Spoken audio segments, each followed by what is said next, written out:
भगवान की है आरती, पापियों को पाप से है तारती। श्री भागवत भगवान की है आरती, पापियों को पाप से है तारती। ये अमर ग्रंथ ये मुक्ति पंथ ये पंचम वेद निराला, नव ज्योति जगाने वाला। ये अमर ग्रंथ ये मुक्ति पंथ ये पंचम वेद निराला, नव ज्योति जगाने वाला। हरि नाम यही हरि ध्यान यही, हरि नाम यही हरि ध्यान यही, ये जग मंगल की आरती, पापियों को पाप से है तारती। श्री भागवत भगवान की है आरती, पापियों को पाप से है तारती। ये शांति गीत पावन पुनीत, पापों को मिटाने वाला। ये शांति गीत पावन पुनीत, पापों को मिटाने वाला, हरि दर्श कराने वाला। ये सुख करनी ये दुख हरनी, ये सुख करनी ये दुख हरनी, श्री मधुसूदन की आरती, पापियों को पाप से है तारती। श्री भागवत भगवान की है आरती, पापियों को पाप से है तारती। ये मधुर बोल जग पंथ खोल, सतमार्ग बताने वाला, बिगड़ी को बनाने वाला। ये मधुर बोल जग पंथ खोल, सतमार्ग बताने वाला, बिगड़ी को बनाने वाला। श्री राम यही घनश्याम यही, श्री राम यही घनश्याम यही, यह प्रभु महिमा की आरती, पापियों को पाप से है तारती। श्री भागवत भगवान की है आरती, पापियों को पाप से है तारती। योऽन्तः प्रविश्य मम वाचमिमां प्रसूप्ता, सञ्जीवयत्यखिलशक्तिधरः स्वधाम्ना। अन्याश्च हस्तचरणा श्रवणत्वगादीन्, प्राणन्नमो भगवते पुरुषाय तुभ्यं। नारायणं नमस्कृत्य नरं चैव नरोत्तमं, देवी सरस्वती व्यासं ततो जयमुदीरयेत्। जय जय श्री राधारमण, जय जय नवल किशोर, जय गोपी चित चोर प्रभु, जय जय माखन चोर। बोलिए श्री भागवत भगवान की जय, कृष्ण कन्हैया लाल की जय।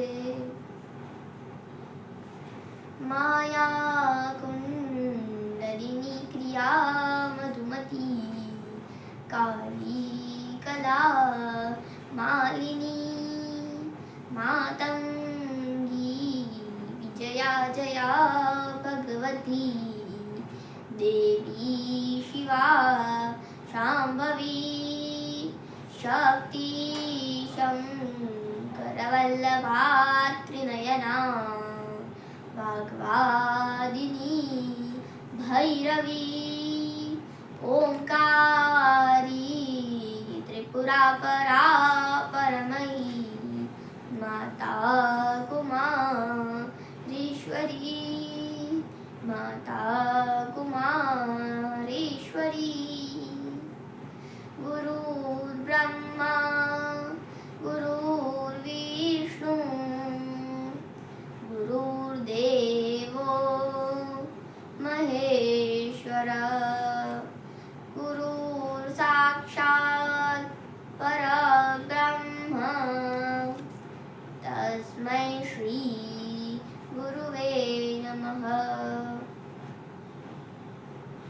व्यासाय विष्णुरूपाय व्यासरूपाय विष्णवे, नमो वै ब्रह्मविधये वसिष्ठाय नमो नमः। जन्माद्यस्य यतोऽन्वयादितरतश्चार्थेष्वभिघ्नस्वराट् तेने ब्रह्महृदाय आदिकवये मुह्यन्ति यत्सूरयः तेजो वारिमृदां यथा विनिमयो यत्र त्रिसर्गो मृषा धाम्ना स्वेन सदा निरस्तकुहकं सत्यं परं धीमहि धर्मप्रोज्झलितकैत्रवोऽत्र परमो निर्मत्सराणां सताम् वैद्यं वास्तवमत्र वस्तु शिवदं तापत्रयोन्मूलनम् श्रीमद्भागवते महामुनिकृते किं वा परेरैश्वरः सद्योरुद्यवरुध्यतेऽत्र हृदिभिः शुश्रूषुभिस्तत्क्षणात् निगं कल्पतरोर्गलितं फलं शुकमुखाद्मृतद्रवसंयुतं पिबत भागवतं रसमालयं मुहुरहो रसिका भुवि भावुकाः।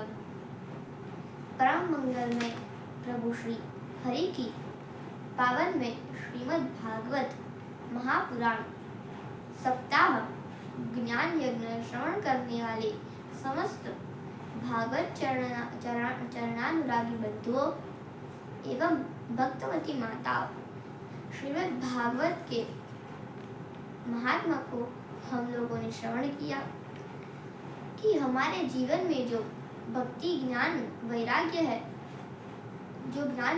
है, वो बिल्कुल सोए हुए हैं, खोए हुए हैं और ज्ञान वैराग्य के बिना भक्ति अपूर्ण दिखाई पड़ती है। और ज्ञान वैराग्य को जागृत करने वाला ये पावन ग्रंथ है। श्रीमद् भागवत में केवल ज्ञान वैराग्य का महत्व नहीं, अपितु ज्ञान वैराग्य और भक्ति तीनों का इसमें महत्व है। भक्ति ज्ञान वैराग्य त्रिवेणी का नाम ही श्रीमद् भागवत है। भक्ति जिस भवन में जाती है तो भगवान अपना निज धाम त्याग कर भक्ति के पास उसी भवन हृदय भवन में आ जाते हैं। अच्छा, भागवत सुनने से केवल भक्ति ज्ञान वैराग्य प्राप्त होते हैं या पापात्माओं के पापों का भी प्रक्षालन होता है? यदि करते हैं तो कैसे कैसे पाप करते हैं? तो सूत जी कहते हैं, कैसे कैसे का प्रश्न ही छोड़ो, हम तो कहते हैं कि ये मानवा पापकृतस्तु सर्वदा सदा दुराचाररता विमार्गगाः क्रोधाग्निदग्धा कुटिलाश्च कामिनः सप्तायज्ञेन कलौ पुनन्ति ते। जिस मनुष्य ने जीवन भर पाप ही पाप किया हो, पाप का पारण जिसका जीवन रहा हो, ऐसा पापात्मा भी एक बार श्रीमद् भागवत का श्रवण करके कलौ पुनन्ति ते, उसके भी सारे पाप का नाश हो जाता है और कलयुग में भी ऐसे पापी पुनीत हो जाते हैं। इस ग्रंथ में 18,000 श्लोक है, 335 अध्याय है और 12 स्कंद है। भागवत का शुभारंभ वैदिक ब्रह्म सूत्र से किया गया है, अथातो ब्रह्म जिज्ञासु, और उसके पश्चात प्रथम सूत्र है जन्माद्यस्य यतः, अर्थात इसी ब्रह्म सूत्र भागवत का शुभारंभ करके व्यास जी संकेत दे रहे हैं कि श्रीमद् भागवत में जो भी प्रतिपादन किया गया है वो सभी वैदिक सूत्रों का ही व्याख्यान है। इसमें किसी विशेष देवता का नाम नहीं लिया गया है। इसलिए विद्वानों ने इसके अनेक अर्थ प्रकट किए, जैसे सत्यम परम धीमहि, वह परम सत्य क्या है जिसका आप ध्यान करते हो। जैसे भागवत में सत्य नाम से भगवान श्री कृष्ण को ही पुकारा गया है। सत्यव्रतम सत्यपरम त्रिसत्यम सत्यस्य योनिं निहितं च सत्या सत्यस्य सत्यामृतसत्यनेत्रम् सत्यात्मकं त्वां शरणं प्रपन्ना। हम उन श्री कृष्ण का मिलकर ध्यान करते हैं और वो भगवान आदि अंत से परे है, जन्म मरण से रहित है। वसुदेव के यहाँ प्रकट होकर अनेकों लीलाएं किए। भगवान अपनी ही स्वेच्छा से आकर भक्तों को आनंद प्रदान करते हैं। जैसे जन्म लिया मथुरा में और लीला किए गोकुल में, लेकिन कंस को भनक तक नहीं चली। ऐसे परम कुशल भगवान श्री कृष्ण गोकुल में अनेकों विचित्र लीलाएं किए कि ब्रह्मा भी मोहित हो गए। तेने ब्रह्म हृदय आदि कवये मुह्यन्ति अच्युरयः। आदि कवये ब्रह्मणे ब्रह्मांडं विस्मापयुक्तं वत्सपालादि रूपम तेने विस्तारितवान्। अर्थात जिन प्रभु ने ब्रज में अनेकों विचित्र लीलाएं किए, ब्रह्मा को भी मोह में डाल दिया। उन्हें लगा कि कैसा नारायण है जो ग्वालों के बीच में बैठकर सबका जूठन खा रहा है, क्योंकि ब्रह्मा को विधान के विपरीत कोई बात अच्छी नहीं लगती। तो उन्होंने क्या किया कि सारे ग्वाल बछड़ों का अपहरण कर दिया। फिर भगवान ने सोचा कि ब्रह्मा, तुम सृष्टि बनाते हो और तुम सृष्टि बनाते हो। भगवान ने सोचा कि ब्रह्मा जी तुम सृष्टि का कार्य करते हो और सृष्टि के विशेषज्ञ हो, तो हम भी सृष्टि करके दिखाएंगे। और भगवान ने क्या किया कि एक ही रूप का भगवान ने एक अलग ही वालों की सृष्टि करके ब्रह्मा जी का मोह तोड़ डाला और उनका अभिमान भी समाप्त कर दिया। वत्सपादादि रूपम तम विस्तारित, संपूर्ण ब्रज में अपने ही स्वरूप का विस्तार कर दिया। ब्रह्मा जी के होश उड़ गए, आके क्षमा मांगते हैं। अर्थात जिन भगवान की लीला में खुद ब्रह्मा जी भी चकरा जाते हैं, तो एक सर्वसाधारण मनुष्य तो उनकी लीलाओं का रहस्य भला कैसे जान सकता है। अरे भाई, ब्रह्मा को छोड़ो, मुह्यन्ति अच्युरयः शूरयः बलदेवादयोपि मुह्यन्ति। भगवान के ही बड़े भाई है बलदाऊ जी। बलदाऊ जी भी भगवान की लीलाओं से मोहित हो जाते हैं। मुह्यन्ति मोहम प्राप्नुवन्ति। ऐसे गोविंद की लीलाएं हैं। हम सभी उन श्री कृष्ण को प्रणाम करते हैं। तेजो वारी मृदाम यथा विनिमयो यत्र त्रिशर्गो मृग। प्यारे कन्हैया जब वृंदावन विपिन में वेणु निनाद करते हैं, तो चैतन्य की तो छोड़ो, जल भी प्रभावित हो जाता है। जो यमुना की जो कल कल ध्वनि करती तेजोवारी मृदा कल कल ध्वनि करती यमुना की धार स्तंभित हो जाती है। गोवर्धन के जो विशाल खंड है, वो भी बंसी की ध्वनि सुनकर पिघलने लगते हैं। सब अपने स्वरूप को ही भूल जाते हैं। यत्र त्रिशर्गो मृषा त्रिशर्गः अमृषा। भगवान के मधुर 3 धाम हैं, वृंदावन, द्वारिका और मथुरा। 11 वर्ष तक वृंदावन में, 14 वर्ष तक मथुरा में और 100 वर्ष तक द्वारिका में। और इन धामों में जो परिकर है, जैसे वृंदावन में सुदामा आदि परिकर, मथुरा में अक्रूर आदि परिकर और द्वारिका में सत्यभामा आदि परिकर, ये सब दिव्य धाम है। तीनों धाम दिव्य शाश्वत है। यत्र त्रिसर्गो मृषा। इसे आप उदाहरण से समझिए। देखिए, जैसे आपने वृंदावन से रास लीला पार्टी बुलाए, अब महंत जी अकेले थोड़ी आएंगे, वो अपने पूरे परिकर को साथ में लेकर आएंगे। अब देखिए, जैसे ही आएंगे तो कोई मित्र बन जाएगा, कोई शत्रु बन जाएगा, और जैसे ही पर्दा गिरा तो कोई शत्रु नहीं, कोई मित्र नहीं।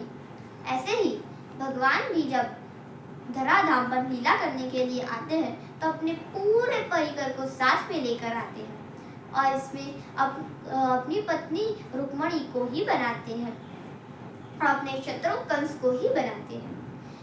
और जैसे ही धराधाम से लीला करके वापस गए तो सब उनके रूप उनमें ही समर्पित हो जाते हैं। धामना स्वेन सदा निरस्त कुहकम सत्यम परम धीमहि। ऐसे सच्चिदानंद स्वरूप श्री कृष्ण का हम ध्यान करते हैं। अब द्वितीय श्लोक को समझे। भागवत का विषय और इसके अधिकारी आदि इस श्लोक में 3 बार अत्र शब्द का प्रयोग किया गया है। धर्म प्रोज्नित कैत्र गोत्र परमो निर्मत्सराणाम सताम। श्रीमद् भागवत के अंतर्गत निष्कपट परम धर्म का निरूपण किया गया है। भगवत प्राप्ति ही जीवन का परम धर्म है और वही भागवत का प्रतिपाद्य है। दूसरी बात, भागवत सुनने का अधिकारी कौन है? निर्मत्सराणाम सताम निर्गता निर्मत्सरः, अर्थात जिसके भीतर मत्सर मतलब मतः सर इति मत्सरः, अर्थात ईर्ष्या द्वेष जो भरा रहता है, दूसरों की जो उन्नति न देख सके, उसका नाम है मत्सर। इसलिए मत्सर रहित होना चाहिए श्रोताओं। जब काहू के देख ही विपत्ति सुखी भये मानहु जगन्नपति। इस प्रकार श्री वेद व्यास जी ने सत्य स्वरूप श्री कृष्ण का ध्यान किया और भूत भविष्य वर्तमान को देखने वाले अमोघ दृष्टा व्यास जी महाराज जब भविष्य पर ध्यान दिए तो घोर कलिकाल के कलुषित प्राणियों को देखकर चित्त अशांत सा हो गया, क्योंकि इन जीवों में न बुद्धि होती है और न भाग्य होता है। यदि बुद्धि मंद हो लेकिन भाग्य हो तो काम चल जाएगा, या फिर भाग्य मंद हो लेकिन बुद्धि हो तो भी काम चल जाएगा। लेकिन इस घोर कलिकाल के जीवों में न बुद्धि है और न भाग्य है, दोनों ही हीन है। अब जब दोनों ही हीन होंगे तो क्या होगा इन मनुष्यों का? और इसी चिंता से प्रायेण अल्पायुषस्सभ्य कलावस्मिन् युगे जना मंदासुमन्दमतयो मद्भाग्यारूपधृता। इन्हीं बातों को ध्यान में रखते हुए श्री वेद व्यास जी ने एक वेद के 4 भाग कर दिए, ऋग्वेद, यजुर्वेद, सामवेद और अथर्ववेद। लेकिन फिर भी चित्त में अशांति सी बनी रही, क्योंकि वेद है तो पवित्र लेकिन वेद की भाषा बहुत कठिन है। अब संस्कृत भाषा है, कोई समझ नहीं पाएगा, इसीलिए इसे समझना बड़ा मुश्किल है। उसकी भाषा ही बड़ी टेढ़ी है, तो उसे और सरल बनाने के लिए 5वां वेद महाभारत की रचना की गई। स्त्री शूद्र जातीनां त्रयीण श्रुतिगोचरा इति भारतमाख्यानं कृपया मुनिना कृतम्।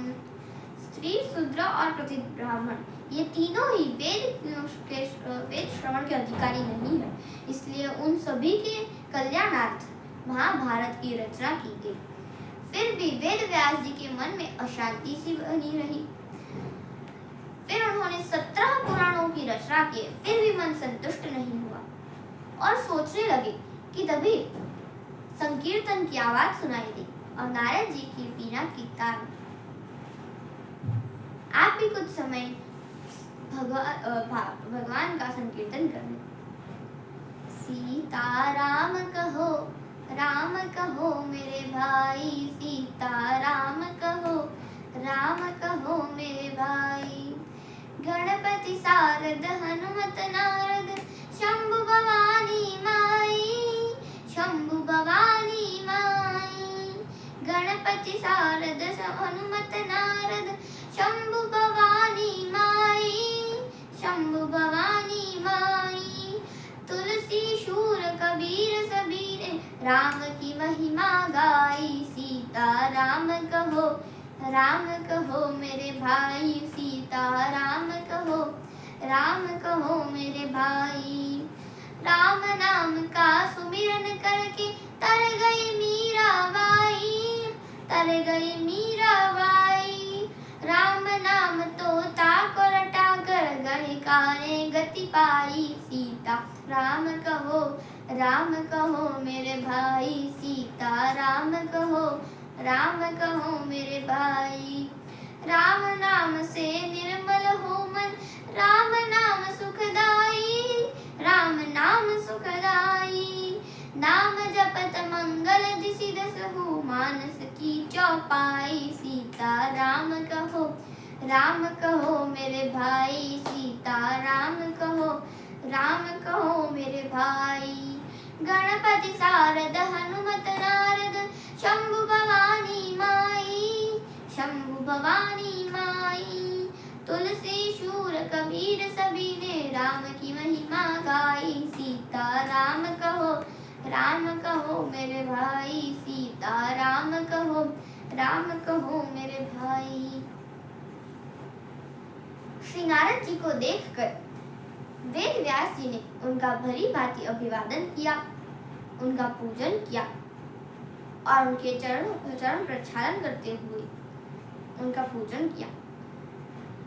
पूजयामास विधिवन् नारदं सुरपूजितं, पाराशर्य महाभाग भवतः कच्चिदात्मना। नारद जी कहते हैं, हे व्यास जी, आपका मुख मलिन क्यों है? क्या समस्या है? आपके धर्म कार्य तो सब ठीक चल रहे हैं। तो व्यास जी ने कहा, हे देवर्षि, मैंने अपने अलावा संसारी जीवों पर ध्यान दिया कि जब वह जन्म लेंगे तो ऐसे कली काल के घोर कलुषित प्राणियों के हितार्थ मैंने बड़े बड़े ग्रंथों की रचना की, फिर भी चित्त अशांत हो रहा है। तो नारद जी ने कहा कि इसका समाधान हम बताते हैं, ध्यान से सुनिए। जिज्ञासितं सुसंपन्नमपि ते महद्भुतं कृतवान् भारतं यस्त्वं सर्वार्थ परिपूर्णितम्। इस बात पर ध्यान दें।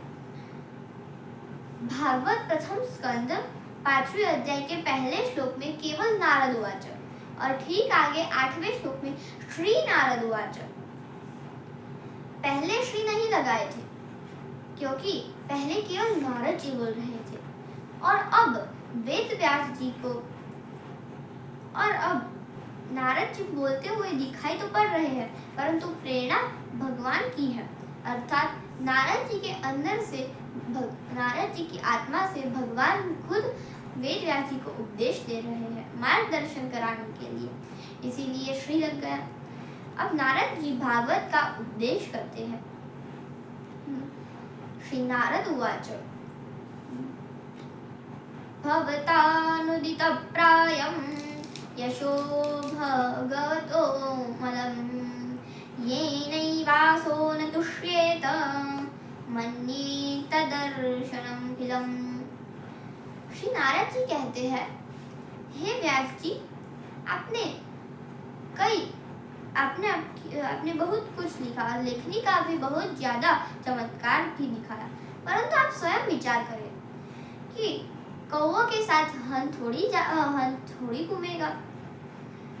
उसी प्रकार आपने कई भाषाओं का चित्रण किया, परंतु गोविंद के गुणानुवाद नहीं गाए तो सब बेकार।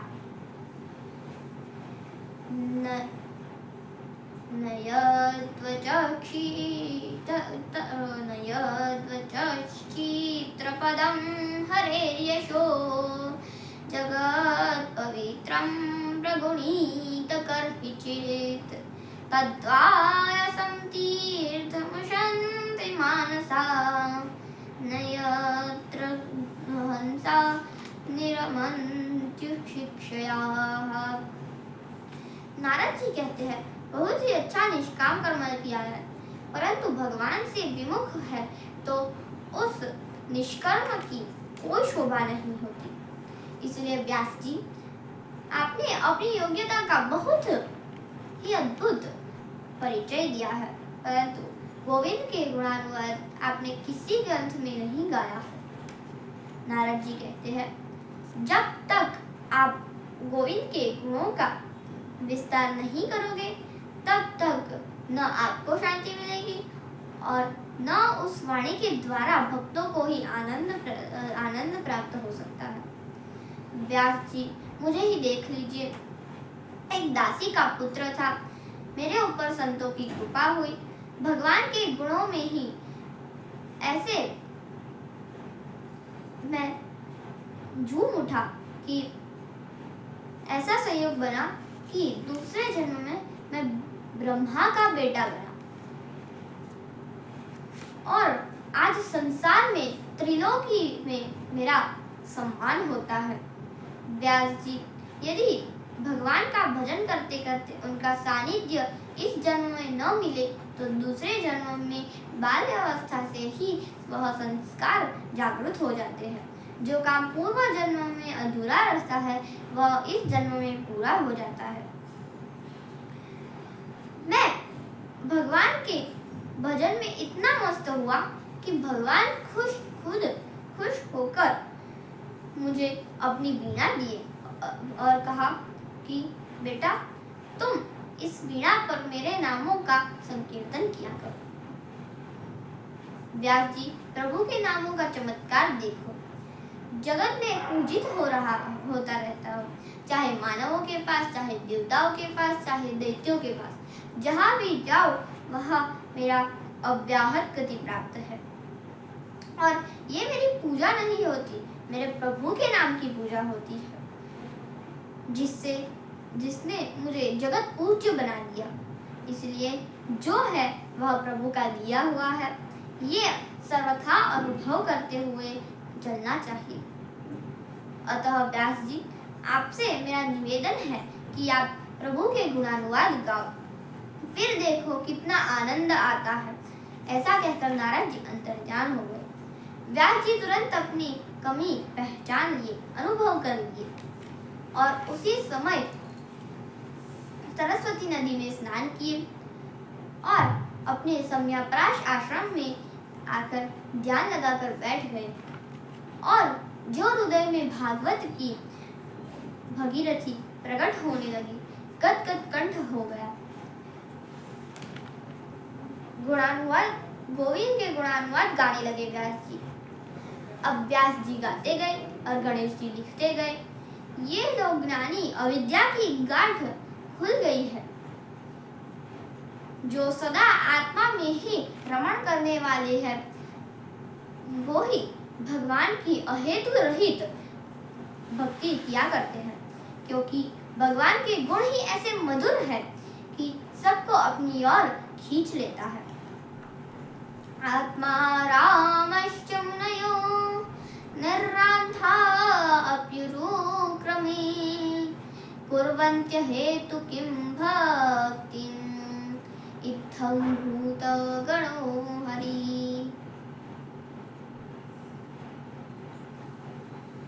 भगवत प्रेम में डूबे हुए श्री व्यास जी ने श्रीमद् भागवत संहिता को प्रकट किया और मन में विचार आया कि यह श्रीमद् भागवत तो परमहंसी संहिता है, तो इसे कोई परमहंस को ही प्रदान किया जाए। तो सोच रहे थे कि किसको प्रदान किया जाए, तभी अपने पुत्र शुकदेव जी की याद आ गई। तो उन्होंने क्या किया कि अपने 2-4 शिष्य को 2-4 श्रीमद् भागवत के श्लोक पढ़ा दिए और कहा कि जाओ जंगल में सारी जगह गाते रहो। अब उनके शिष्य जंगल में चले गए और जंगल में एक पेड़ ऊपर शुकदेव जी ध्यान मग्न ब्रह्मा के ध्यान में बैठे हुए थे कि तभी उनके कान में एक श्लोक टकराया और वे भाव विह्वल हो गए। बर्हापीडं नटवर वपुः कर्णयो कर्णिकारं बिभ्रत्वा सह कनककपिशं वैजयन्ती च मालाम् रन्ध्रान् वेणोरधरसुधया पूरयन् गोपवृन्दैः वृन्दारण्यं स्वपदरमणं प्राविशद्गीतकीर्ति। जो सुखदेव जी के कानों में यह श्लोक पड़ा, मोर पंख का मुकुट धारण किए हुए हमारे माधव दिव्य पीतांबर ओढ़े हुए हैं, बंसी बजाते कोई चराते हुए ग्वालों से अपनी कीर्ति का श्रवण करते हुए वृंदावन में प्रवेश कर रहे हैं। तुरंत समाधि खुल गई। वाह, ऐसे सुंदर मोर मुकुट का तो दर्शन करना चाहिए, अद्भुत झांकी है, देखने योग्य है, चलना चाहिए। परंतु फिर वह विचार आया कि जो इतना सुंदर दिखता है, क्या यह मन से भी इतना सुंदर होगा? तो फिर से अपने मन को ब्रह्म के ध्यान में लगाने लगे। तभी एक शिष्य ने दूसरा श्लोक गाया। अहो बकीयं स्तनकालकूटं जिंगाशयापायदप्य साध्वी लेभे गतिं धातृचिता ततोऽन्यं कं वा दयालु शरणं व्रजेम। अहो आश्चर्यम् इयं बकी नाम पूतना। बकासुर की बहन स्तन में जहर लगाकर भगवान को मारने आई और वह विषयुक्त स्तन प्रभु के मुख में दे दिया।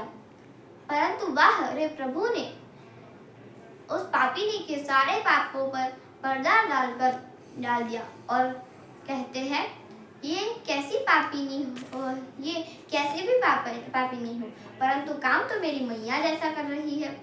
इसीलिए उसे धात्र्योचित माँ यशोदा के समान गति प्राप्त, पापिनी पुतना गति प्रभु ने प्रदान की। कौन ऐसा अभागा होगा जो ऐसे परम दयालु की शरण में नहीं जाना चाहेगा? जो सुखदेव जी ने सुना तो दौड़ लगा दिए। हरेर गुणाचित्तमति भगवान वादरायण अध्यगामः दाख्यानां नित्यः विष्णु जनप्रियः। चुंबक की तरह चिच्चोर के चरणों में चिपक गए। उन्होंने शिष्यों से कहा, अरे भाई, तुम लोग बहुत अच्छे श्लोक गुनगुना रहे थे, थोड़े और श्लोक सुना दो।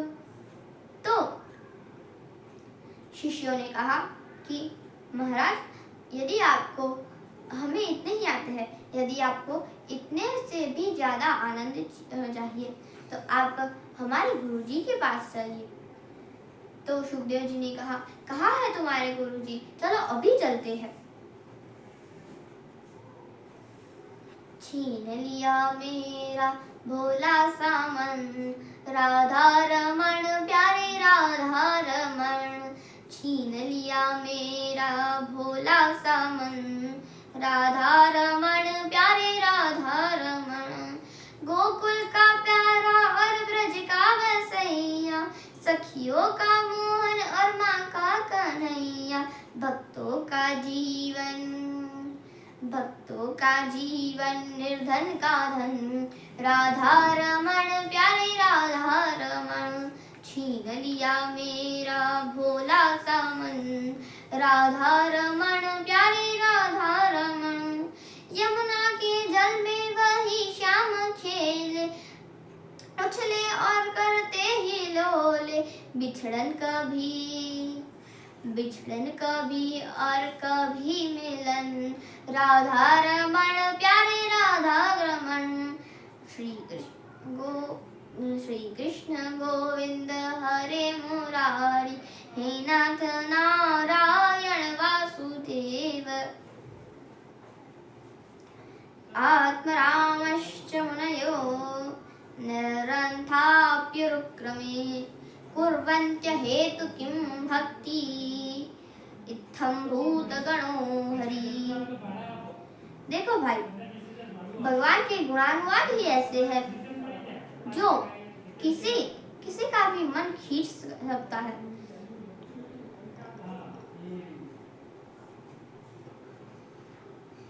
श्री सुखदेव जी दौड़े दौड़े वेद व्यास जी के पास पधारे, चरणों में नमन करके निवेदन किया कि गुरुदेव, क्या है कृष्ण कथा का प्रसाद और मिल सकता है। वेदव्यास जी अपने पुत्र को पाकर बहुत प्रसन्न हुए। धन्य है जिस सुखदेव के पीछे पीछे मैं पुत्र पुत्र कहकर भाग रहा था, आज वही पुत्र मेरे पीछे भगवान के गुणानुवाद सुनने के लिए आया है।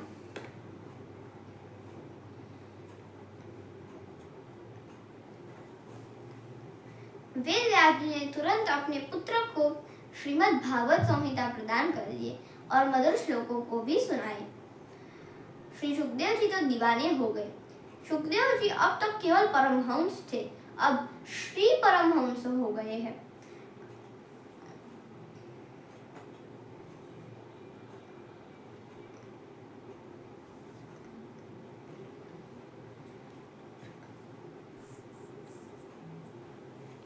पहले अब तक निर्गुण सत्ता पर चित्त परिणित था, आज से सगुण साकार श्री राधा माधव के उपासक हो गए। और वही भागवत संहिता को आत्मसात करने के बाद किया कि महाराज एक निवेदन है, यह है कि परीक्षित ने भागवत क्यों सुनी और सुखदेव जी ने क्यों योग्य उन्हीं को योग्य पात्र क्यों बनाया। तब श्री सूत जी परीक्षित का चरित्र सुनाना प्रारंभ करते हैं। यदामृधे कौरवश्रेणी जयानां वीरेष्वथो वीरगति गतेषु वृकोदराविद्ध दगदाभिमर्श भग्नोरुदंडे धृतराष्ट्रपुत्रे। ये उस समय की बात है कि जब कौरवों और पांडवों में युद्ध हुआ था तो सारे कौरव मारे गए थे और पांडव और तभी दुर्योधन वहां पे अपनी अंतिम श्वास पर जी रहा था, लेकिन पांडव उसको छोड़कर अपने शिविर में वापस चले गए थे। तभी दुर्योधन का मित्र अश्वत्थामा आया और उसने दुर्योधन से कहा कि दुर्योधन, मुझे तुम्हारी यह दुर्दशा पर बड़ी दया आ रही है, बोलो मैं तुम्हारे लिए क्या कर सकता हूँ। दुर्योधन ने कहा, मित्र, मुझे सबसे ज्यादा दुख यह है कि हम 100 भाई थे और वो 5 ही थे, लेकिन हम 100 के 100 मारे गए और उन 5 में से एक भी नहीं मरा। मुझे इस बात का ज्यादा दुख है। तो अश्वत्थामा ने कहा, ठीक है, तो आज मैं उन 5 पांडवों का सिर काटकर तुम्हारे पास ले आऊंगा। अश्वत्थामा तुरंत जाकर शिविर में द्रौपदी के 5 पुत्रों का मुंह काट लाया, लेकिन भगवान तो पांडवों को पहले से ही शिविर से बाहर ले गए थे। तो अश्वत्थामा ने द्रौपदी के 5 पुत्रों की हत्या कर दी और जैसे ही अब सबके मस्तक काटकर दुर्योधन के पास ले आया तो दुर्योधन ने जब देखा तो वह बहुत खुश हुआ, लेकिन जब उसने ध्यान से देखा तो उसे पता चला कि यह तो पांडव नहीं बल्कि द्रौपदी के 5 पुत्र हैं। तो उसने कहा, मूर्ख अश्वत्थामा, तूने द्रौपदी के पुत्रों का नाश किया है, मेरा इनसे कोई झगड़ा नहीं था। तूने इन 5 को मारकर बहुत बड़ा पाप कर दिया है। अब डर के मारे दुर्योधन ने अपने प्राण त्याग दिए। अश्वत्थामा घबराकर वहां से भाग जाता है। द्रौपदी को पता चलता है तो चीख चीख कर रोने लगी। अर्जुन ने कहा, द्रौपदी दुखी मत हो, जिस दुष्ट ने ऐसा दुष्कर्म किया है उसे मैं तुम्हारे सामने लाकर मृत्यु दंड दूंगा। अर्जुन ने गोविंद के द्वारा संचालित रथ पर बैठकर अश्वत्थामा का पीछा किया और उसे बंदी बनाकर द्रौपदी के सामने लाकर पटक दिया। जब द्रौपदी की उस पर दृष्टि पड़ी अश्वत्थामा पर तो तुरंत दौड़कर उसकी रस्सियां खोलने लगी अरे अर्जुन, ये तुमने क्या किया? यह एक ब्राह्मण है और उस पर भी तुम्हारे गुरुदेव का पुत्र है। अरे भूल गई गुरुदेव के एहसानों को, छोड़ो इसे। द्रौपदी ने कहा, अर्जुन, तुम्हारे गुरुदेव तुम्हें सबसे अधिक प्रिय मानते थे और शस्त्रों के सारे रहस्य तुम्हें बताए, और तुम उसी गुरुदेव के पुत्र को बंदी बनाए हो। पशुओं की तरह अश्वत्थामा सिर झुकाए खड़ा है। इसने कर्म ही ऐसा किया है कि यह पापी निगाहें उठा के आंखें भी नहीं मिला सकता। अर्जुन ने कहा, देवी, तुम भूल गई कि इससे तुम्हारे 5 पुत्रों की हत्या की है और तुम इस पर दया दिखाती हो। द्रौपदी ने कहा, मैं यह भूली नहीं हूँ और मुझे इस पर तनिक भी दया नहीं आ रही है, परंतु मैं यह नहीं चाहती कि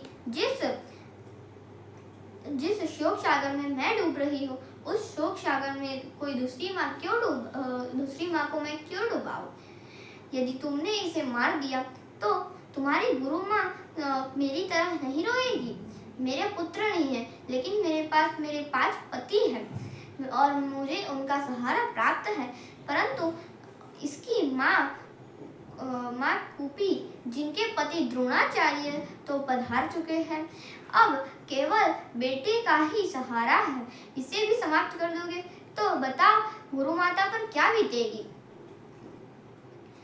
धर्मराज युधिष्ठिर ने कहा, अर्जुन, द्रौपदी ठीक कह रही है। जैसा भी हो, ब्राह्मण है और शास्त्रों ने आदेश भी दिया है कि ब्राह्मण कितना भी पतित क्यों न हो, परंतु मानने योग्य नहीं है। अर्जुन ने कहा, इसका निर्णय हम माधव पर छोड़ते हैं। जो माधव आज्ञा करेंगे हम वैसा ही करेंगे। भगवान कृष्ण ने कहा, अर्जुन, जैसा कि बड़े भाई ने कहा कि ब्राह्मण मारने योग्य नहीं है, परंतु यदि कोई ब्राह्मण आतंकवादी हो तो उसे मारने से भी कोई दोष नहीं है। इसलिए हमारी एक राय है कि इसका दैहिक वध ना करके इसको विरूप बनाकर अपमानित करके धक्का मार के गिरा दिया जाए और घर से निकाल दिया जाए। तो अर्जुन ने क्या किया कि अर्जुन ने अश्वत्थामा के सिर पर जो चमकती हुई मणि थी उसे निकालकर उसे धक्के मारकर शिविर से बाहर निकाल दिया। अश्वत्थामा क्रोध की अग्नि में जलने लगा। उसने सोचा कि मैं यह पांडवों को वंशहीन कर दूंगा, इन्हें कोई पानी देने वाला भी नहीं बचेगा। इधर भगवान श्री कृष्ण पांडवों की आज्ञा लेकर द्वारिका वापस जाने की तैयारी कर रहे और अचानक एक अबला चीखती चिल्लाती बाल विधवा दौड़ी दौड़ी आई और भगवान के चरणों में लिपट कर रोने लगी। पाही माम करते हुए चरणों में गिर पड़ी। उस देवी को भगवान ने देखा, तुरंत सावधान हो गए और हैरान हो गए। अचानक कौन आ गई ये? भगवान ने जब देखा कि यह तो पांडवों की कुलवधु उत्तरा है, पांडव अभिमन्यु की पत्नी है यह तो भगवान ने पूछा, देवी जी क्या हुआ, क्यों रो रही हो? तो उत्तरा ने कहा कि हे प्रभु, मेरे संसार में रक्षा करने वाला कोई नहीं है। देखो यह दुष्ट कैसे मेरे गर्भ को नाश कर रहा है। यह शस्त्र यह गर्भ को नाश कर रहा है। मुझे मेरे प्राणों की चिंता नहीं है, मुझे मेरे पेट में जो पांडवों का वंश है उसकी चिंता है। आप मेरी रक्षा कीजिए। तो भगवान एक अंगूठे के बराबर होकर तुरंत उत्तरा के गर्भ में आ गए और अब भक्त और भगवान दोनों साथ में थे। भगवान चतुर्भुज रूप में प्रकट हो जाते हैं और उस ब्रह्मास्त्र को शांत कर देते हैं।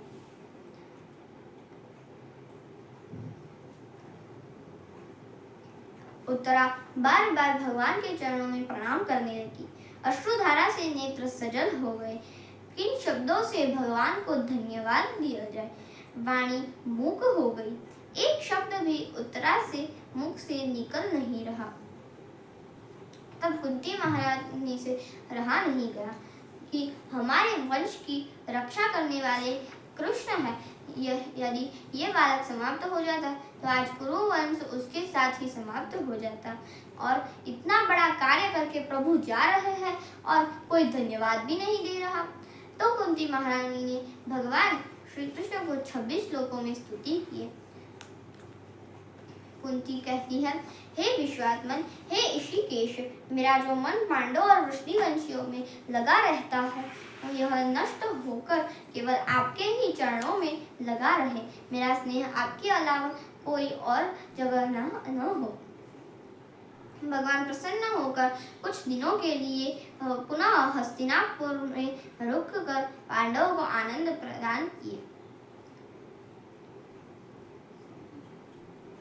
पितामह ने कहा, अर्जुन तुम अब क्या हुआ?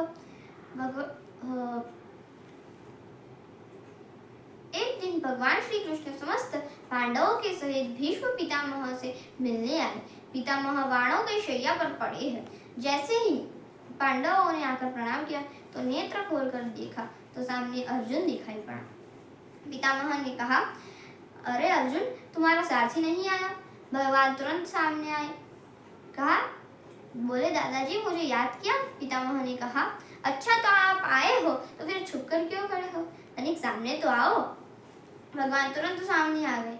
पितामह ने कहा, अर्जुन तुम पहचानते हो इनको? अर्जुन ने कहा, दादाजी कौन नहीं पहचानता इनको? अच्छा तो बताओ कौन है? यह हमारे मामा जी के लड़के हैं। पितामह हंसने लगे।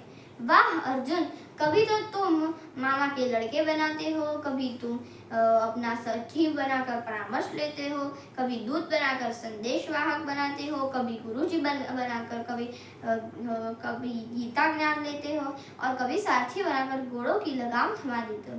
कितने नाते हैं तुम्हारे। धन्य हो प्रभु, आप प्रेमी आपके प्रेमी जो बनाते हैं आप वही बन जाते हो। सत्य है, भगवान सेवक बनने को तैयार है, लेकिन कोई सेवक बनाए तो सही। भगवान की ओर इशारा करके पितामह कहते हैं, प्रभु एक अंतिम इच्छा मुझ दास की पूरी कर दो। भगवान कहते हैं, दादाजी आपकी क्या इच्छा है? पितामह कहते हैं, ये देह आपकी प्रतीक्षा में पड़ा है। बाणों की सरसैया पर इसलिए पड़ा है कि जब तक आप पधारोगे नहीं तब तक जाने वाला नहीं, परंतु प्रतीक्षा कराते आखिर आ ही गए हो तो थोड़ी सी प्रतीक्षा मैं भी आपको करवाना चाहता हूँ। भगवान कहते हैं, बताइए दादाजी हमें कैसी प्रतीक्षा करनी पड़ेगी? पितामह कहते हैं, जब तक मैं चला ना जाऊँ तब तक आप ऐसे ही खड़े रहो और हाँ, चले मत जाना। भगवान ने मन से सोचा, अच्छी ड्यूटी लगाई हमारी। अब भगवान जाने कौन से संवत में जाने का विचार बनता है इनका और कब तक खड़ा रहना पड़ेगा। और जहाँ भगवान ने मुंह लटकाया तो कहा, अरे मुंह क्यों लटकाया? आप ऐसे ही हंसते रहिए। आपकी मुस्कान में ऐसा चमत्कार है कि मुस्कुराते रहिए, आपके मुस्कान में अद्भुत चमत्कार है। भगवान धर्मराज युधिष्ठिर को और इशारा किए, बड़े भाई आपके मन में यदि कुछ पूछने का संकल्प हो तो पूछ लो। युधिष्ठिर जी प्रश्न करते हैं। पितामह उत्तर देते हुए बड़ा ही अद्भुत उपदेश दिया भीष्म ने। इसी को महाभारत में भीष्म गीता कहा गया है। जैसे भगवत गीता है वैसे ही भीष्म गीता भी है। दान धर्मान तपो धर्मान राजधर्मान विभागशः स्त्री धर्मान भगवद धर्मान समासव्यासयोगतः। भीष्म ने समस्त धर्मों का बृहद व्याख्यान किया। किसी को संक्षेप में कहा, किसी को विस्तार से। उस दिव्य धर्म के मर्म को जानकर समस्त पांडवों का शोक समाप्त हो गया। सुंदर माघ का महीना आया। शुक्ल पक्ष की एकादशी तिथि। भीष्म जी को लगा अब बढ़िया समय है। सूर्य उत्तरायण हो चुके हैं और मेरे प्रभु सामने खड़े हैं। जो प्रतीक्षा थी पितामह की वह पूरी हो गई। एकादशी तिथि तो भीष्म ने 11 श्लोकों में भगवान श्री कृष्ण की स्तुति की।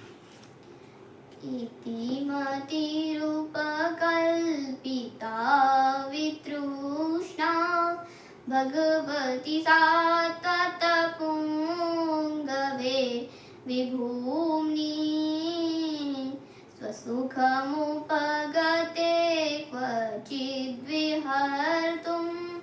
प्रकृतिमुपेयुषि यद्भव प्रवाह युधितुरगरजो विधूम्रविश्वक्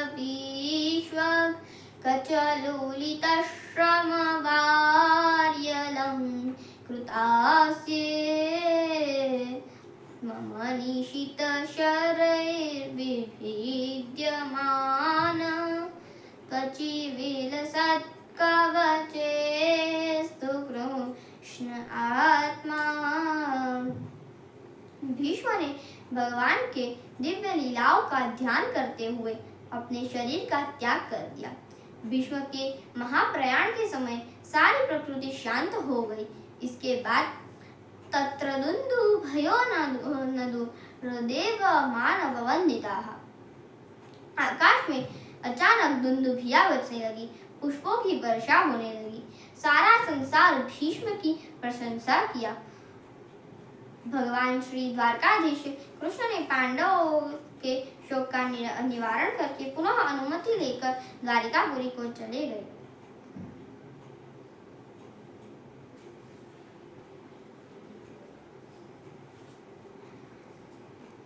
कालांतर में उत्तरा के गर्भ से एक दिव्य बालक का जन्म हुआ।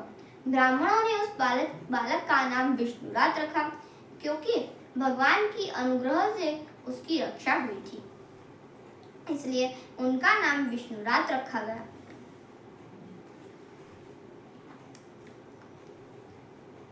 पर जैसे ही वह जन्मा तो किसी को भी देखता तो वह घूर घूर के देखने लगता कि वह चतुर्भुज रूप वाला कौन था जो मेरी रक्षा कर रहा था।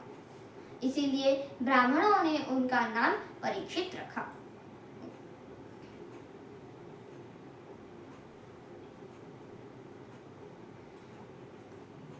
धीरे धीरे परीक्षित बड़े हुए और बहुत छोटी उम्र में उन्हें राजा बना दिया गया।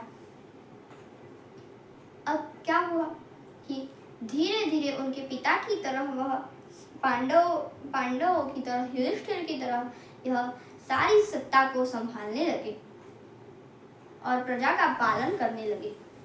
एक बार विचार आया कि चलो एक बार अपनी प्रजा का निरीक्षण कर लिया और उन्होंने सर्वत्र अपने पूर्वजों की प्रशंसा, परंतु एक जगह बड़ा अटपटा दृश्य देखा कि एक गाय बछड़े आंसू बहाते हुए जा रहे हैं और एक निर्दयी दुष्ट उनके पीछे पड़ा है।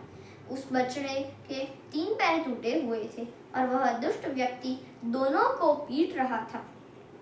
यह दृश्य देखकर परीक्षित क्रोधित होकर तुरंत उसे रोकते हुए तलवार लेकर दौड़ पड़े और उस गाय से निवेदन करते हैं कि हे माता, आप अब चिंता मत करो। हम जानते हैं कि आपके गोपाल श्री कृष्ण परम धाम को चले गए हैं, तो आप अपने आप को असहाय न समझ रही है। अभी परीक्षित जिंदा है, शांत हो जाओ। परीक्षित जैसे ही आगे बढ़ा उस दुष्ट को दंड देने के लिए कि तुरंत वह मुकुट उतार कर चरणों में गिर पड़ा और त्राहि माम शरणागति की रक्षा करना क्षत्रिय धर्म है, ये जानकर परीक्षित तलवार म्यान में रख दिए और उस गाय से पूछा, माता आप कौन हैं? मैं जान सकता हूँ कि मैं जान गया हूँ कि आप साधारण गाय बछड़ा नहीं है। यह सुनकर वृषभ बछड़ों ने कहा, हे राजन, अपने दुख का कारण किसे बताओ। शास्त्र कहते हैं जैसा कर्म करोगे वैसा फल प्राप्त करोगे। अपना कर्म ही सुख दुख का कारण होता है। परीक्षित ने कहा कि और कुछ लोग ये भी कहते हैं कि ईश्वर की इच्छा के बिना पत्ता भी नहीं हिलता, इसलिए अपने दुख में किसी और को क्या दोष दे। परीक्षित ने कहा, बस मैं समझ गया कि आप साक्षात धर्म है और ये गौ माता धरणी है, पर मेरी समझ में ये नहीं आ रहा है कि यह दुष्ट कौन है, यह धूर्त कौन है, क्यों भाई तेरा परिचय। उसने कहा, महाराज मेरा नाम कली है। अच्छा, तो तू कलयुग है और तूने मेरे राज्य में प्रवेश करने का दुस्साहस कैसे किया। पुनः कलयुग ने कहा, महाराज आप बताएं, आपका राज्य कहाँ नहीं है, इस धरती पर मात्र आपका ही साम्राज्य है, तो जाओ कहाँ। सब जगह मुझे आप धनुष बाण लिए नजर आते हैं। अब मैं आपकी शरण में आया हूँ, जो स्थान बता दोगे वहीं मैं रहूंगा। परीक्षित ने कहा, ये बताओ तुम्हारे में गुण कितने हैं और दोष कितने हैं। कलयुग ने कहा, महाराज दोषों का तो भंडार है, परंतु गुण सिर्फ एक है। मुझमें गुण यह है कि सत्युग, त्रेता युग, द्वापर युग, ये सारे युग में कितना भी तप कर लो तब जाकर भगवान की प्राप्ति होती है, और मेरे युग में सिर्फ बैठे बैठे भगवान का नाम जप करते रहो तो तुरंत भगवान की प्राप्ति हो जाती है। अब कलयुग की बातें सुनकर राजा परीक्षित बहुत प्रभावित हुए। अरे भाई, तुम में गुण तो बहुत ही सुंदर है, मनुष्यों को इससे बढ़िया साधन कहीं नहीं मिल सकता। अन्य युगों में ना जाने कितने साधन करने पड़ते हैं, तेरे युग में तो सिर्फ जीभ हिलाओ, प्रभु का नाम लेते रहो, कल्याण हो जाएगा।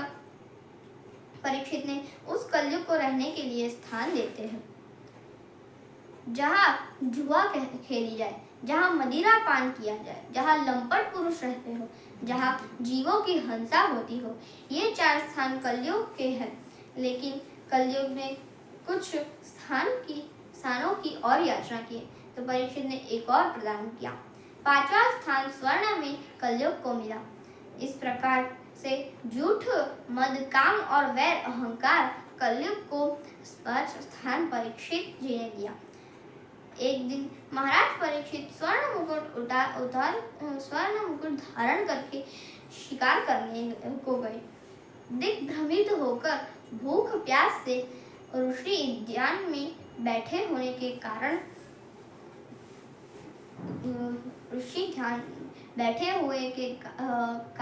उनकी बात नहीं सुन सके। राजा कलयुग के प्रभाव में आ गए। उन्हें लगा कि यह साधु मुझ राजा का अपमान कर रहा है, यह ध्यान करने का ढोंग कर रहा है। तो परीक्षित को बड़ा क्रोध आया। तो उन्होंने क्या किया कि परीक्षित ने अपने को अपमानित समझकर एक मरा हुआ सर्प समीप महात्मा के गले में डालकर चले गए। देखो भाई, संत को समझने में यदि भूल हो जाए तो बहुत बड़ा पाप कर दिया।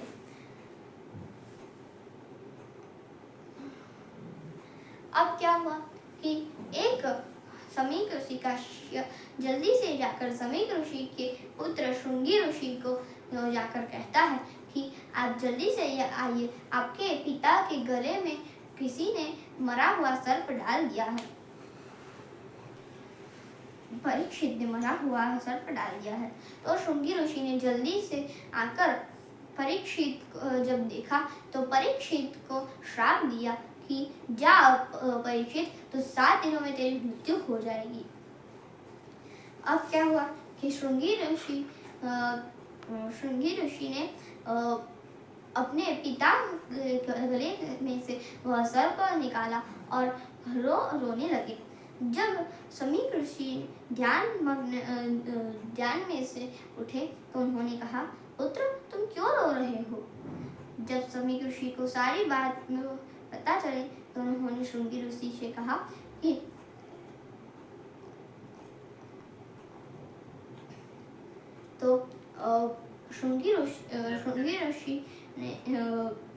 समीक ऋषि ने श्रृंगी ऋषि से कहा कि पुत्र तुमने बहुत बड़ी भूल कर दी है।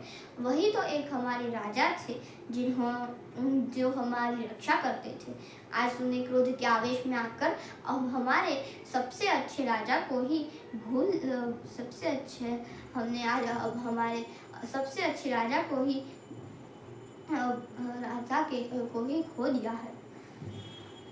अब कुछ सैनिकों ने आकर परीक्षित को यह सारी बातें बताई तो उन्होंने जब स्वर्ण मुकुट निकाला तो उन्हें विचार आया कि जिन संतों की मैं सदा सर्वदा सेवा सम्मान किया करता था, आज ये अपमान करने की भावना मेरे अंदर आई कैसे। परीक्षित ने सारे संत समुदाय का स्वागत।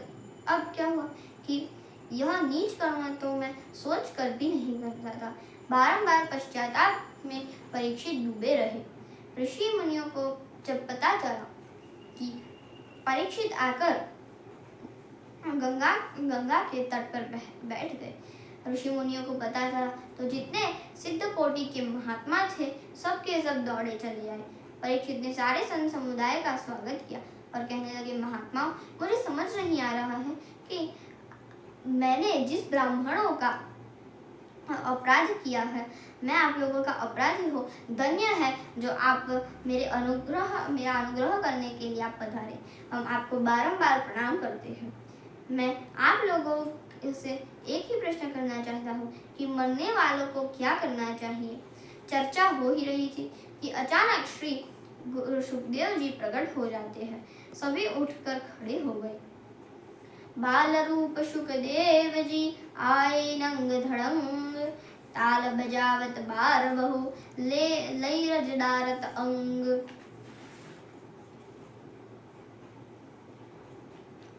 समस्त महात्माओं के बीच साक्षात भगवान प्रकट हो गए। कौन से भगवान? मानो भक्त की रक्षा करने के लिए भगवान व्यासनंदन के रूप में आ गए। अब परीक्षित पर संकट आया था। वो भी ब्राह्मण था, अश्वत्थामा। उसने ब्रह्मास्त्र छोड़ा और उस अस्त्र से बचाने के लिए अस्त्र लेकर आए, परंतु अब की बार ब्राह्मण ने वाणी का व्रत चलाया मारने के लिए, तो भगवान ही व्यासनंदन बनकर वाणी से ही रक्षा करने पधारे। परीक्षित आश्चर्यचकित हो गए कि 16 वर्ष का ये बालक आया और ये सभी वृद्ध महात्मा इसका स्वागत कर रहे हैं।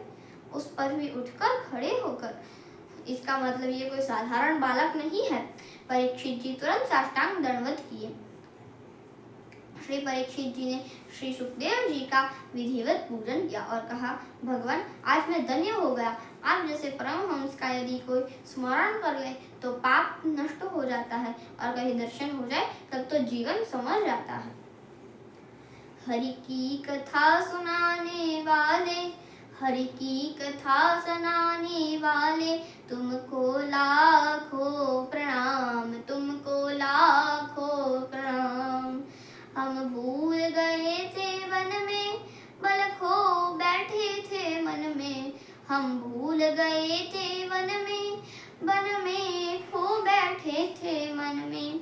वो राह बताने वाले, तुमको लाखों प्रणाम, तुमको लाखों प्रणाम। हम लेकर विष का प्याला जा रहे थे यम के गाला।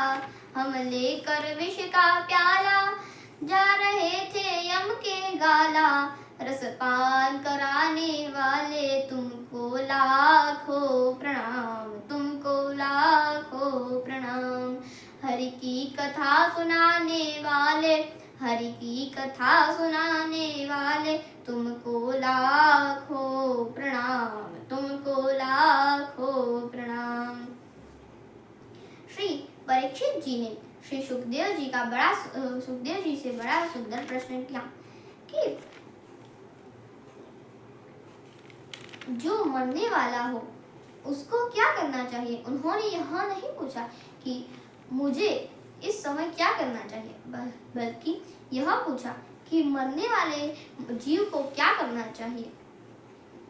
श्री सुखदेव जी ने कहा बैठने की देर नहीं हुई और तुमने प्रश्नों की जड़ी लगा दी है। परीक्षित ने कहा, महाराज, आप जैसे महात्मा ज्यादा देर तक बैठते ही कहा है, इसलिए मैंने प्रश्नों की जड़ी की। आप इन प्रश्नों का समाधान करके ही जाओगे। सुखदेव जी बड़ा प्रसन्न हुए। धन्य हो राजन।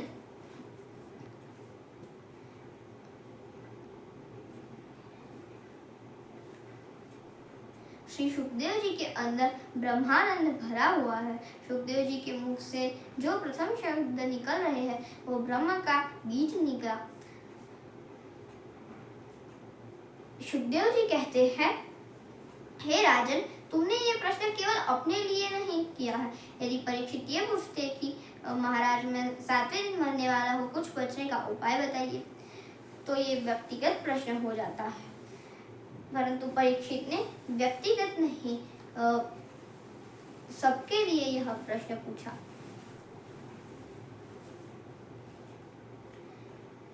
अब सुखदेव जी बहुत प्रसन्न हुए। अरे परीक्षित, इसलिए हम तुम्हें परम भागवत का श्रवण कराएंगे।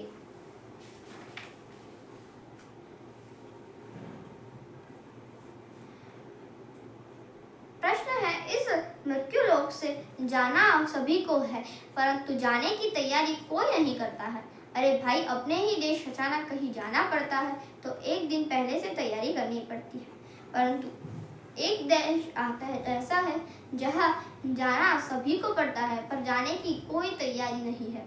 इसलिए ऐसे पथिकों के लिए राजन, तुमने प्रतिनिधि बनकर बहुत अच्छा प्रश्न किया है।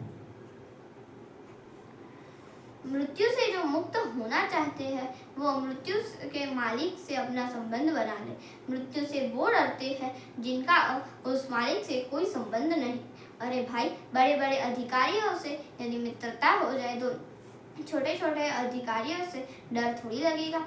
ऐसे ही मृत्यु के मालिक से घनिष्ठा बना लेने से फिर कैसा डर। तो मृत्यु का मालिक कौन है? भगवान कहते हैं, मेरे भय से वायु चलती है, मेरे सूर्य प्रकाश दे रहे हैं, अग्नि जला रही है और मृत्यु मार रही है। इन सारे कर्मचारियों के मालिक श्री कृष्ण है। किसी की हिम्मत नहीं जो हड़ताल कर जाए। भगवान ने सूर्य को कहा, संसार को प्रकाश दो, बदले में 1 लोटा जल मिलेगा। परंतु अब आज के मानव भी यह देना भी छोड़ दिया है। अब सूर्य भगवान कहे कि हम हड़ताल करेंगे, लोगों ने पानी देना छोड़ दिया। अरे भाई, अगर हमको बिजली का प्रकाश न मिले तो हम परेशान हो जाते हैं। समय पर बिल जमा करते हो तो सब सुविधा मिलेगी। ये प्रशासन की व्यवस्था है। बिजली का प्रयोग करते हो तो बिल तो देना ही पड़ेगा। हर सुविधा का टैक्स लेती है गवर्नमेंट, और भगवान की सुविधा निःशुल्क। सूर्य ने कभी बिल भेजा कि इतनी बिल जमा करो तब प्रकाश देंगे?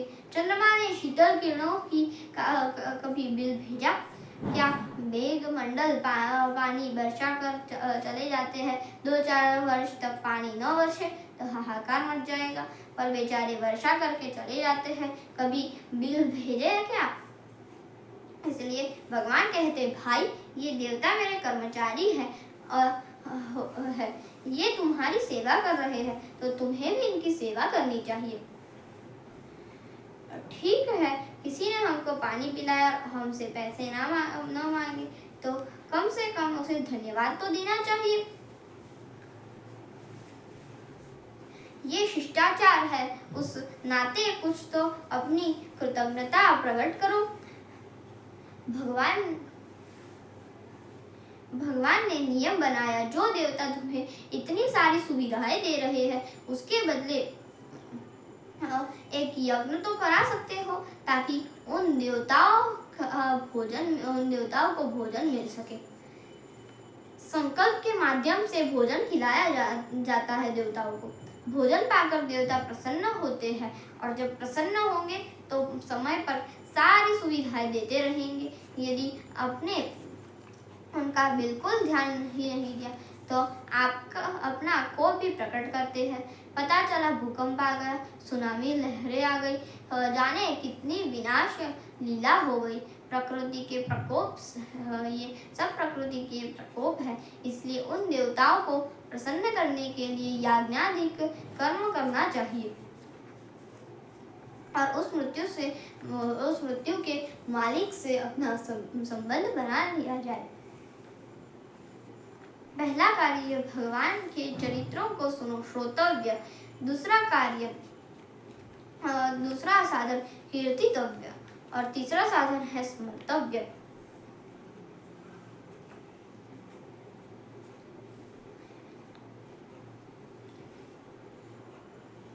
परीक्षित ने कहा कि महाराज, अब तो मेरे जीवन का शेष 7 दिन बचे हैं। सुखदेव जी ने कहा, राजन, 7 दिन कम नहीं होते हैं। जानते हो, एक सूर्यवंश के राजा थे, उनका नाम खटवांग था। बड़े प्रतापी थे। देवासुर संग्राम के बाद देवताओं के पक्ष में मिलकर असुरों को उन्होंने परास्त किया। देवता सभी प्रसन्न हो गए। बोले, क्या वरदान चाहते हो, मांग लो। राजा खटवांग बोले, मांगेंगे बाद में, पहले हमें ये बताओ कि मेरी उम्र कितनी बची है। देवता ने कहा, क्षमा करना राजन, आपका जीवन 1 मुहूर्त शेष है। तुरंत खटवांग राजा सावधान हो गए। देवताओं से बोले, शीघ्र ही मुझे गंगा के किनारे पहुंचा दो और मुझे कुछ नहीं चाहिए। तुरंत विमान पर बैठकर गंगा के तट पर आ गए। 1 मुहूर्त के अंदर गंगा के तट पर ध्यान करते हुए श्री कृष्ण की प्राप्ति कर दी। यदि राजा खटवांग 1 मुहूर्त में सर्वस्व त्याग कर भगवान के परम पद को प्राप्त कर लिया, तो तुम्हारे पास तो 7 दिन का समय है, तुम क्यों चिंता करते हो। सुखदेव जी का आत्मविश्वास है, कोई दुविधा नहीं, पूरी गारंटी के साथ कह रहे हैं। इन वचनों को सुनकर परीक्षित जी निश्चिंत हो जाते हैं। पहले आसन की सिद्धि होनी चाहिए। एक आसन पर बैठने का अधिक से अधिक अभ्यास करें। जब तक एक आसन सिद्ध नहीं होगा, तब तक शरीर में ध्यान लगा रहेगा। इसलिए सबसे पहले जितासन, दूसरी बात जित श्वास और तीसरी बात जित संगो। इस प्रकार से हम लोग संसार में रहते हैं। जो कच्चे अर्थात अज्ञानी है, वह संसार से चिपके रहते हैं, और संसार से है तो नाशवान जिन से चिपके हैं, वह उनके नाश में अपना नाश समझते हैं।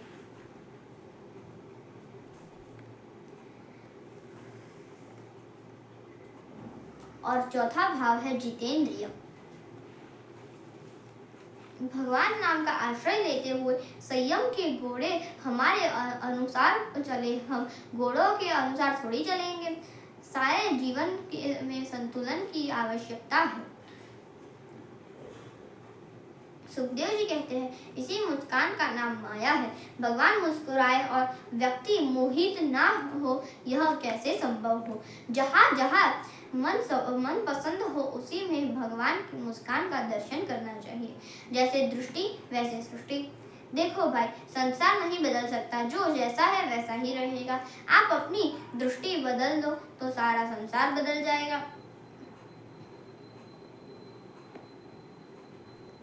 परीक्षित ने प्रश्न किया कि किस कामना से देवता की उपासना करनी चाहिए। सुखदेव जी ने कहा, किसानों को देव माता आदित्य की उपासना करनी चाहिए, और विद्वान बनना चाहते हैं तो उन्हें शिव जी की उपासना करनी चाहिए। जिनका दाम्पत्य जीवन कलहमय हो जाए तो माता पार्वती की उपासना करनी चाहिए। परीक्षित जी ने फिर प्रश्न किया, जो कुछ भी न चाहता उसे क्या करना चाहिए। सुखदेव जी ने कहा, जो कुछ भी न चाहता उसे भगवान नारायण की उपासना करनी चाहिए। परीक्षित ने कहा, जब हम कुछ नहीं चाहिए तो उपासना क्यों करें। सुखदेव जी ने कहा, सुनो, मनुष्य शरीर जो मिला है वह उपासना के लिए ही मिला है। उपासना के लिए प्राप्त शरीर को वासना में समाप्त कर देना चाहते हो क्या, इसलिए। सुखदेव जी कहते हैं, भले आपके मन में कोई कामना न हो अथवा बहुत सारी कामनाएं हो, फिर भी नारायण की उपासना जीव मात्र को करनी चाहिए। बहुत सारी कामनाएं हैं तो एक देवता को कब तक पूजते रहोगे। कामना एक तो है नहीं, इसलिए यज्ञ पुरुष परम।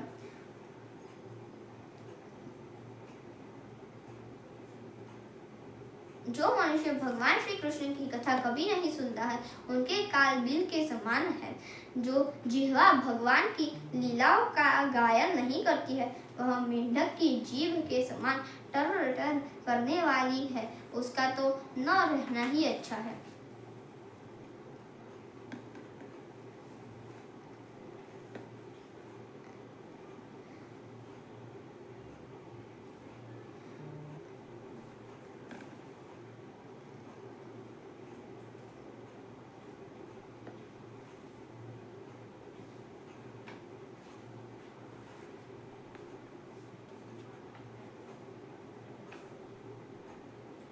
हनुमान जी का भी वैसे ही है कि जब वो लंका में आग लगा लंका दहन करके आए तो सब ने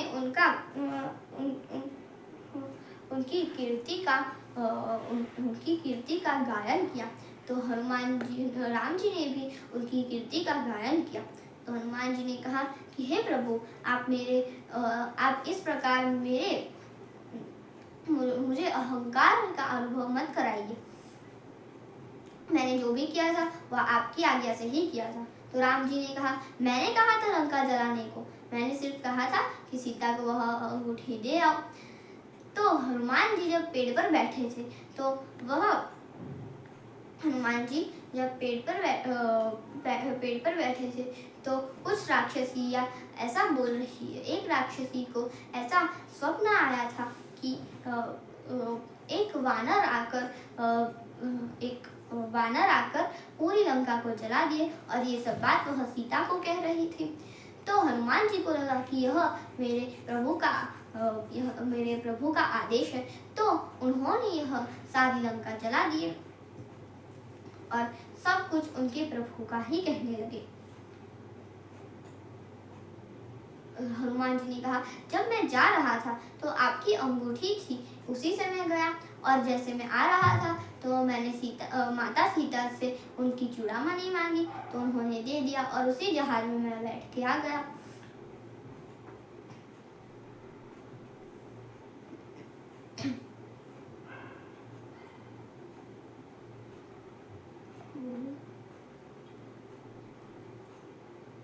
सुखदेव जी कहते हैं, साधन कितने भी बड़े हो पर भगवान करा रहे हैं ऐसा ज्ञान होना चाहिए। जैसे एक के आगे शून्य रख दो तो सीधा 10 हो जाए और एक और रख दो तो 100 हो जाएगा, एक और बढ़ा दिए तो 1000 हो बढ़ाया, एक 1000 हो 1000 और बढ़ाया 10,000। अब प्रत्येक शून्य 10 गुना बढ़ जाता है मात्र एक शून्य हो जाने से। अब तो शून्य है वह अभिमान में भर गई है, हमारी बदौलत 10 गुना हुई, हमारी वजह से हजार हुए, हर शून्य अपना अपना बल बखान करने लगा।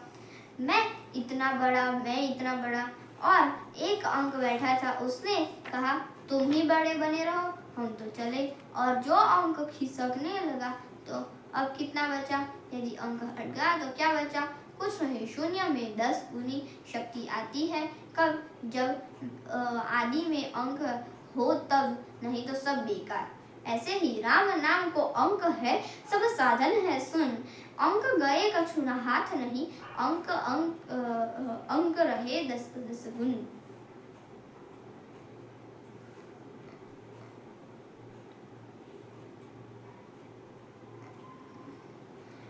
अब ब्रह्मा जी थे, जब भगवान के नाभि कमल से ब्रह्मा जी प्रकट हुए तो कमल पर बैठे हुए थे। तो पहले तो आजू बाजू में देखा लेकिन कोई नहीं दिखा, तो उसी कमल में सीधे अंदर ब्रह्मा जी गहरे में गए परंतु कुछ नजर नहीं आया, तो लौट कर फिर वापस कमल पर आ गए, दिखाई कोई नहीं पड़ा। तो फिर प्रश्न किया, को अहम, मैं कौन हूँ? तो दिखाई तो कोई नहीं पड़ा पर सुनाई पड़ा 2 अक्षर, तपह तपह। तब ब्रह्मा जी उस संकेत को समझ गए और गदगद होकर प्रणाम किए, हाथ जोड़े। तब भगवान 4 श्लोकों में ब्रह्मा जी को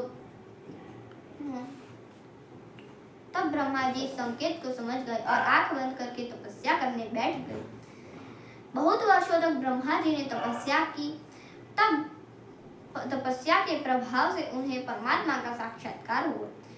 भगवान ने जब उन्हें दर्शन दिया तो ब्रह्मा जी ने गदगद होकर प्रणाम किया, हाथ जोड़े। तब भगवान 4 श्लोकों में ब्रह्मा जी को दिव्य उपदेश दिया। इसी का नाम चतुश्लोकी भागवत है। बीज छोटा है, उसे विशाल वृक्ष पैदा होता है। ऐसे ही 4 श्लोक की भागवत के मूल बीज से ही यह 18,000 श्लोक का कई संहिता व्यास जी महाराज ने विस्तार पूर्वक वर्णन की है।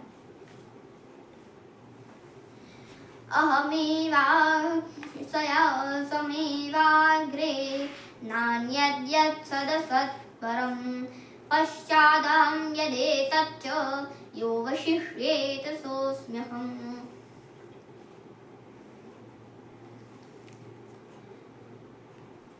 अहमेवाक्षमेवाग्रे अर्थात ब्रह्मा जी जब संसार में कुछ भी नहीं था तब एकमात्र हम थे।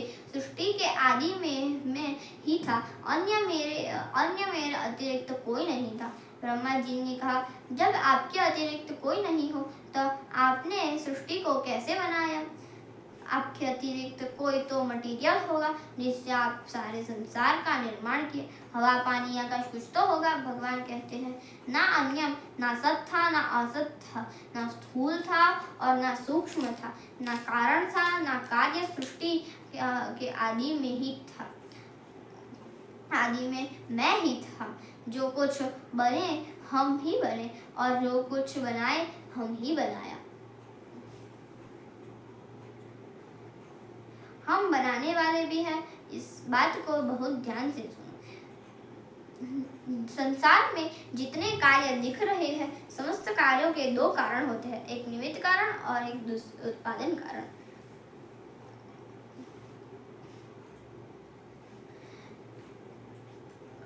ब्रह्मा जी ने कहा, यह आपकी माया करती क्या है प्रभु? भगवान कहते हैं, मेरी माया का काम है सत्य को छिपाना, असत्य को दिखाना। यह मेरी माया सृष्टि में तुम्हारा सहयोग करेगी, इसलिए इसको भी साथ रखना। ब्रह्मा जी ने कहा, यह माया मेरा क्या सहयोग करेगी? भगवान कहते हैं, अरे भाई, जीवों को अब अज्ञान होगा तभी तो तुम्हारा संसार चलेगा। एक बात ध्यान रखो, एकदम शुद्ध सोने के गहरे नहीं बनते, थोड़ी बहुत टाका लगाना पड़ता है, मिलावट की तो गहना बनेगा। ऐसे ही अज्ञान की माया द्वारा मिलावट न किया जाए और सारे जीव शुद्ध बुद्ध हो जाएंगे तो सारा संसार ही ठप हो जाएगा। फिर दुनिया कैसे चलेगी?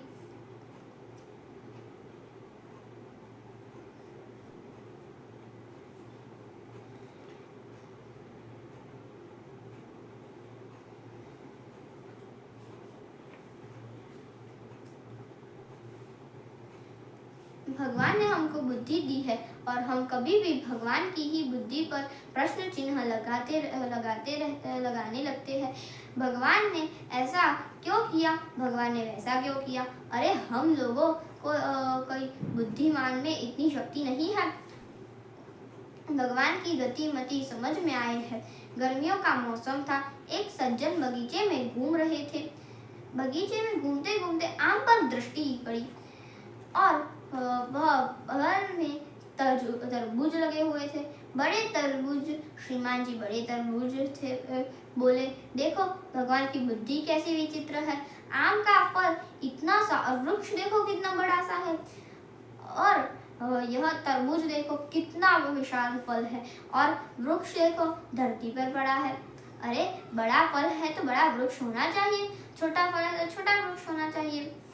यह तो सब उल्टा पुल्टा है। भगवान की गति पर प्रश्न चिन्ह लगा रहे हैं।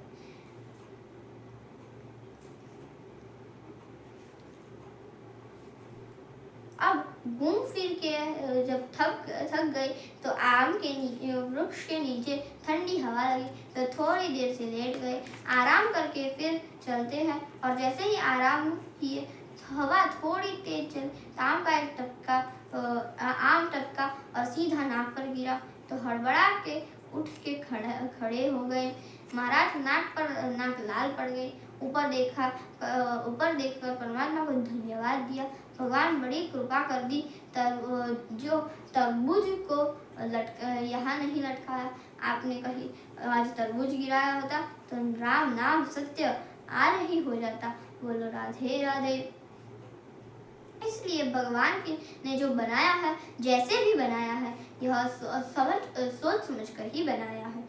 हम लोगों की बुद्धि में इतना सामर्थ्य नहीं है भगवान की कृति को ठीक से समझ पाए।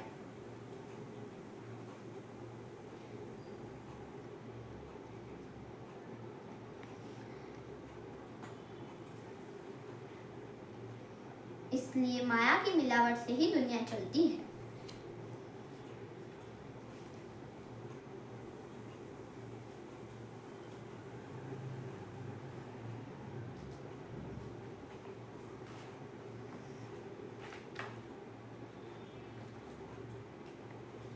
तो आज इस प्रकार हमने श्रीमद् भागवत के दूसरे दिन की कथा सुनी। तो हम अब तीसरे दिन की कथा जरूर सुनेंगे। श्रीमन्नारायण नारायण नारायण, श्रीमन्नारायण नारायण नारायण, भजमन्नारायण नारायण नारायण, श्रीमन्नारायण नारायण नारायण। जय जय श्री राधा रमण, जय जय नवल किशोर, जय गोपी चित चोर प्रभु, जय जय माखन चोर। जय श्री कृष्ण। राधे राधे।